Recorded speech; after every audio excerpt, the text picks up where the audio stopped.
Hey guys, welcome back to our channel. So let's continue with Sophie's world today. The top hat. The only thing we require to be good philosophers is the faculty of wonder. Sophie was sure she would hear from the anonymous letter writer again. She decided not to tell anyone about the letters for the time being. At school, she had trouble concentrating on what the teachers said. They seemed to talk only about unimportant things.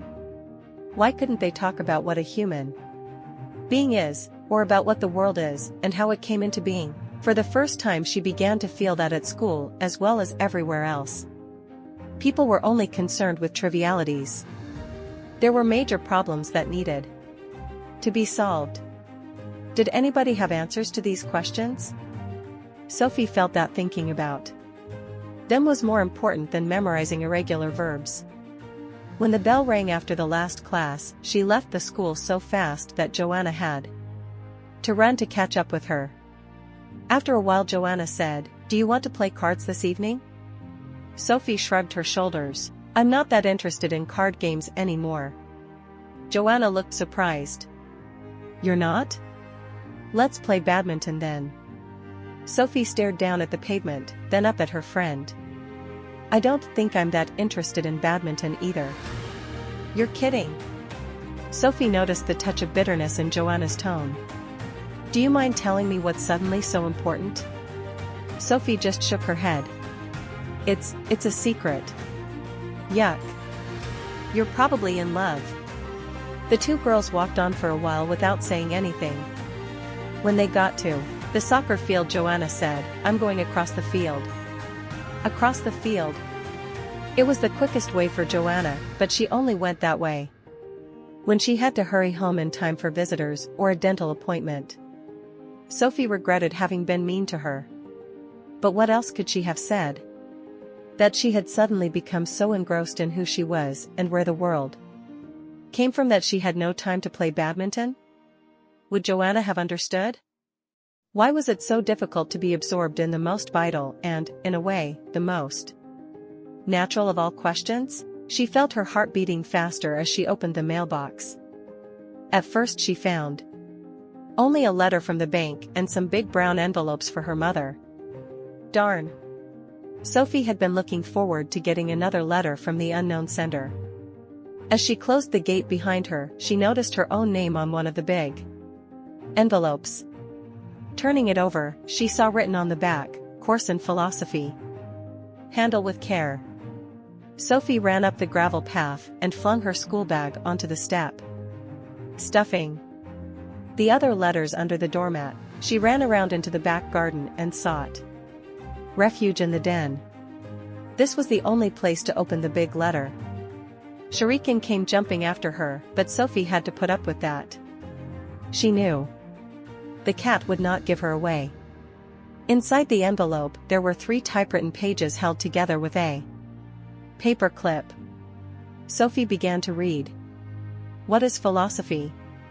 Dear Sophie. Lots of people have hobbies.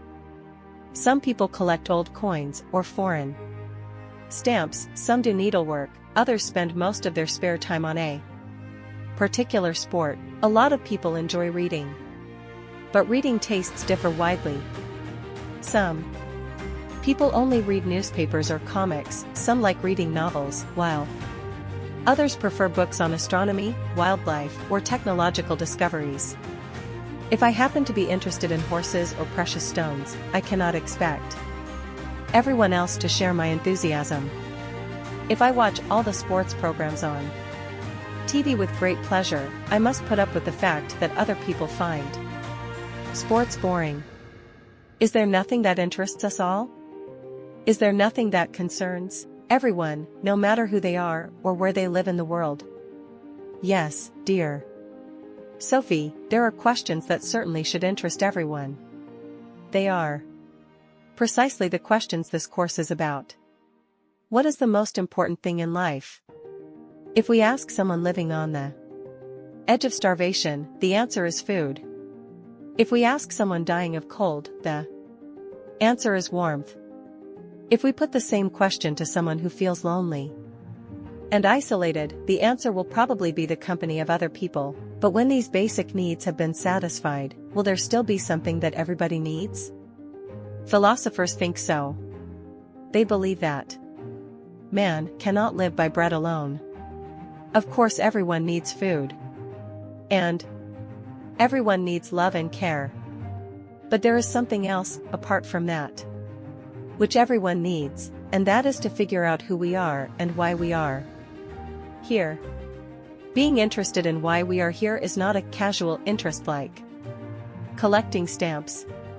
People who ask such questions are taking part in a debate that has gone on as long as man has lived on this planet. How the universe, the earth, and life came into being is a bigger and more important question than who won the most gold medals in the last Olympics. The best way of approaching philosophy is to ask a few philosophical questions. How was the world created? Is there any will or meaning behind what happens? Is there a life after death? How can we answer these questions? And most important, how ought we to live? People have been asking these questions throughout the ages. We know of no culture which has not concerned itself with what man is and where the world came from. Basically, there are not many philosophical questions to ask. We have already asked some of the most important ones. But history presents us with many different answers to each question. So it is easier to ask philosophical questions than to answer them. Today, as well, each individual has to discover his own answer to these same questions. You cannot find out whether there is a God or whether there is life after death by looking in an encyclopedia, nor does the encyclopedia tell us how we ought to live. However, reading what other people have believed can help us formulate our own view of life. Philosophers' search for the truth resembles a detective story. Some think Anderson was the murderer, others think it was Nielsen or Jensen. The police are sometimes able to solve a real crime. But it is equally possible that they never get to the bottom of it, although there is a solution somewhere. So, even if it is difficult to answer a question, there may be one, and only one, right answer. Either there is a kind of existence after death, or there is not. A lot of age-old enigmas have now been explained by science. What the dark side of the moon looks like was once shrouded in mystery. It was not the kind of thing that could be solved by discussion, it was left to the imagination of the individual. But today we know exactly what the dark side of the moon looks like, and no one can believe any longer in the man in the moon, or that the moon is made of green cheese. A Greek philosopher, who lived more than 2,000 years ago, believed that philosophy had its origin in man's sense of wonder. Man thought it was so astonishing to be alive that philosophical questions arose of their own accord. It is like watching a magic trick. We cannot understand how it is done. So we ask, how can the magician change a couple of white silk scarves into a live rabbit? A lot of people experience the world with the same incredulity as when a magician suddenly pulls a rabbit out of a hat which has just been shown to them empty. In the case of the rabbit, we know the magician has tricked us. What we would like to know is just how he did it. But when it comes to the world, it's somewhat different. We know that the world is not all sleight of hand and deception because here we are in it, we are part of it. Actually, we are the white rabbit being pulled out of the hat. The only difference between us and the white rabbit is that the rabbit does not realize it is taking part in a magic trick. Unlike us, we feel we are part of something mysterious and we would like to know how it all works. P.S. As far as the white rabbit is concerned, it might be better to compare it with the whole universe. We who live here are microscopic insects, existing deep down in the rabbit's fur. But philosophers are always trying to climb up the fine hairs of the fur in order to stare right into the magician's eyes. Are you still there, Sophie? To be continued. Sophie was completely exhausted. Still there? She could not even remember if she had taken the time to breathe while she read. Who had brought this letter? It couldn't be the same person who had sent the birthday card to Hilda Mahler-Nag, because that card had both a stamp and a postmark. The brown envelope had been delivered by hand to the mailbox exactly like the two white ones. Sophie looked at her watch. It was 2:45. Her mother would not be home from work for over 2 hours. Sophie crawled out into the garden again and ran to the mailbox. Perhaps there was another letter. She found one more brown envelope with her name on it. This time she looked all around, but there was nobody in sight. Sophie ran to the edge of the woods and looked down the path. No one was there. Suddenly, she thought she heard a twig snap deep in the woods. But she was not completely sure, and anyway it would be pointless to chase after someone who was determined to get away. Sophie let herself into the house. She ran upstairs to her room and took out a big cookie tin full of pretty stones. She emptied the stones onto the floor and put both large envelopes into the tin. Then she hurried out into the garden again, holding the tin securely with both hands. Before she went, she put some food out for Shuriken. Kitty, kitty, kitty. Once back in the den, she opened the second brown envelope and drew out the new typewritten pages. She began to read, "Bow wow. Bow wow. We who are older and wiser may feel somewhat exhausted by the child's enthusiasm. All right, it's a bow wow, we say, unimpressed. Please sit still. We are not enthralled. We have seen a dog before. This rapturous performance may repeat itself hundreds of times before the child learns to pass a dog without going crazy. Or an elephant, or a hippopotamus. But long before the child learns to talk properly, and on. Before it learns to think philosophically, the world we have become a habit. A pity, if you ask me. My concern is that you do not grow up to be one of those people who take the world for granted, Sophie dear. So just to make sure, we are going to do a couple of experiments in thought before we begin on the course itself. Imagine that one day you are out for a walk in the woods. Suddenly you see a small spaceship on the path in front of you. A tiny Martian climbs out of the spaceship and stands on the ground looking up at you. What would you think? Never mind, it's not important. But have you ever given any thought to the fact that you are a Martian yourself? It is obviously unlikely that you will ever stumble upon a creature from another planet. We do not even know that there is life on other planets. But you might stumble upon yourself one day. You might suddenly stop short and see yourself in a completely new light. On just such a walk in the woods. I am an extraordinary being, you think. I am a mysterious creature. You feel as if you are waking from an enchanted slumber. Who am I? You ask. You know that you are stumbling around on a planet in the universe. But what is the universe? If you discover yourself in this manner, you will have discovered something as mysterious as the Martian we just mentioned. You will not only have seen a being from outer space. You will feel deep down that you are yourself an extraordinary being. Do you follow me, Sophie? Let's do another experiment in thought. One morning, Mom, Dad, and little Thomas, aged 2 or 3, are having breakfast in the kitchen. After a while, Mom gets up and goes over to the kitchen sink, and Dad, yes, Dad, flies up and floats around under the ceiling while Thomas sits watching. What do you think Thomas says? Perhaps he points up at his father and says, "Daddy's flying." Thomas will certainly be astonished, but then he very often is. Dad does so many strange things that this business of a little flight over the breakfast table makes no difference to him. Every day Dad shaves with a funny machine. Sometimes he climbs onto the roof and turns the TV aerial, or else he sticks his head under the hood of the car and comes up black in the face. Now it's Mom's turn.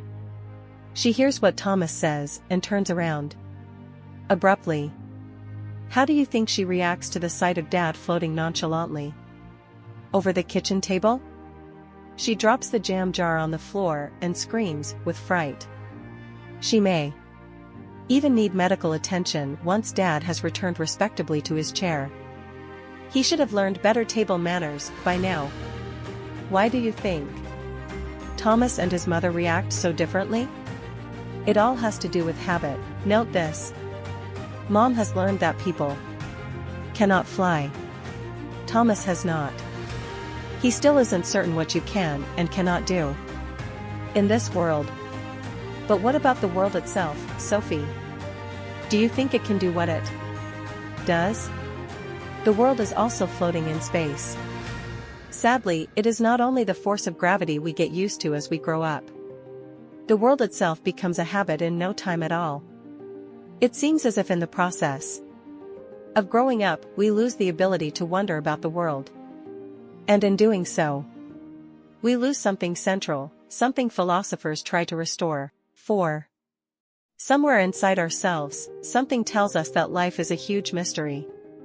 This is something we once experienced, long before we learned to think the thought. To be more precise, although philosophical questions concern us all, we do not all become philosophers. For various reasons, most people get so caught up in everyday affairs that their astonishment at the world gets pushed into the background. They crawl deep into the rabbit's fur, snuggle down comfortably, and stay there for the rest of their lives. To children, the world and everything in it is new, something that gives rise to astonishment. It is not like that for adults. Most adults accept the world as a matter of course. This is precisely where philosophers are a notable exception. A philosopher never gets quite used to the world. To him or her, the world continues to seem a bit unreasonable, bewildering, even enigmatic. Philosophers and small children thus have an important faculty in common. You might say that throughout his life a philosopher remains as thin-skinned as a child. So now you must choose, Sophie. Are you a child who has not yet become world-weary? Or are you a philosopher who will vow never to become so? If you just shake your head, not recognizing yourself as either a child or a philosopher, then you have gotten so used to the world that it no longer astonishes you. Watch out. You are on thin ice. And this is why you are receiving this course in philosophy, just in case. I will not allow you, of all people, to join the ranks of the apathetic and the indifferent. I want you to have an inquiring mind. The whole course is free of charge, so you get no money back if you do not complete it. If you choose to break off the course, you are free to do so. In that case, you must leave a message for me in the mailbox. A live frog would be eminently suitable. Something green, at least, otherwise the mailman might get scared. To summarize briefly, a white rabbit is pulled out of a top hat. Because it is an extremely large rabbit, the trick takes many billions of years. All mortals are born at the very tip of the rabbit's fine hairs, where they are in a position to wonder at the impossibility of the trick. But as they grow older, they work themselves ever deeper into the fur. And there they stay. They become so comfortable, they never risk crawling back up the fragile hairs again. Only philosophers embark on this perilous expedition to the outermost reaches of language and existence. Some of them fall off, but others cling on desperately and yell at the people nestling deep in the snug softness, stuffing themselves with delicious food and drink. Ladies and gentlemen, they yell, we are floating in space. But none of the people down there care. What a bunch of troublemakers, they say. And they keep on chatting. Would you pass the butter, please? How much have our stocks risen today? What is the price of tomatoes? Have you heard that Princess D is expecting? Again? When Sophie's mother got home later that afternoon, Sophie was practically in shock. The tin containing the letters from the mysterious philosopher was safely hidden in the den. Sophie had tried to start her homework, but could only sit thinking about what she had read. She had never thought so hard before. She was no longer a child, but she wasn't really grown up either. Sophie realized that she had already begun to crawl down into the cozy rabbit's fur, the very same rabbit that had been pulled from the top hat of the universe. But the philosopher had stopped her. He, or was it a she, had grabbed her by the back of the neck and pulled her up again to the tip of the fur where she had played as a child. And there, on the outermost tips of the fine hairs, she was once again seeing the world as if for the very first time. The philosopher had rescued her. No doubt about it. The unknown letter writer had saved her from the triviality of everyday existence. When Mom got home at 5 o'clock, Sophie dragged her into the living room and pushed her into an armchair. "Mom, don't you think it's astonishing to be alive?" she began. Her mother was so surprised that she didn't answer at first. Sophie was usually doing her homework when she got home. "I suppose I do, sometimes," she said. "Sometimes?" "Yes, but don't you think it's astonishing that the world exists at all?" "Now look, Sophie. Stop talking like that." "Why? Perhaps you think the world is quite normal?" "Well, isn't it? More or less, anyway." Sophie saw that the philosopher was right. Grown-ups took the world for granted.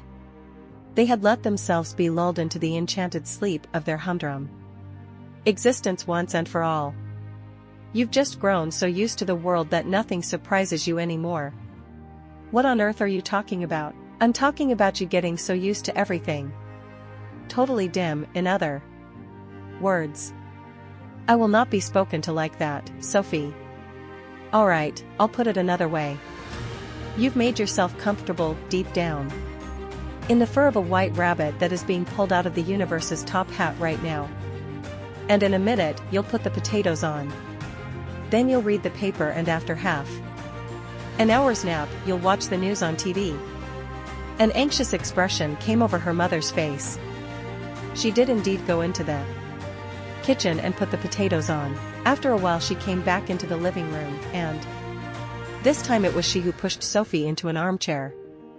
"There's something I must talk to you about," she began. Sophie could tell by her voice that it was something serious. "You haven't gotten yourself mixed up with drugs, have you, dear?" Sophie was just about to laugh, but she understood why the question was being brought up now. "Are you nuts?" she said. "That only makes you duller. No more was said that evening about either drugs or white rabbits. So that's it for today's video. See you in next part. Bye bye.